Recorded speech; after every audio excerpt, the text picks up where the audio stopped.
Hi friends, எல்லாருக்கும் வணக்கம். எல்லோரும் எப்படி இருக்கீங்க?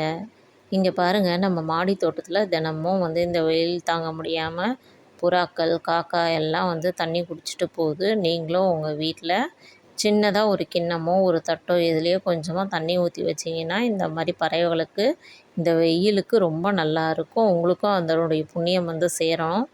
சரி வாங்க, நம்ம விடுகதைக்குள்ளே போகலாம். ஆடும் வரை ஆட்டம், ஆடிய பின் ஓட்டம், அது என்ன? தெரிஞ்சவங்க கமெண்ட் பாக்ஸில் கமெண்ட் பண்ணுங்கள். நேற்றைய கேள்வி பார்ப்போமா? பட்டனை தட்டினால் சட்டென விரியும், அது என்ன? அதற்கு சரியான விடை குடை தான் ஃப்ரெண்ட்ஸ். யாருக்கெல்லாம் இந்த வீடியோ பிடிச்சிருக்கு லைக் பண்ணுங்கள், ஷேர் பண்ணுங்கள். சரியான பதில் தெரிஞ்சால் கமெண்ட் பாக்ஸில் கமெண்ட் பண்ணுங்கள். நீங்களும் உங்கள் வீட்டில் இந்த மாதிரி பறவைகளுக்கு தினமும் தண்ணீர் வச்சிங்கன்னா ரொம்ப நல்லது ஃப்ரெண்ட்ஸ். நீங்களும் இந்த மாதிரி தண்ணி வைப்பீங்க தானே? நன்றி ஃப்ரெண்ட்ஸ்.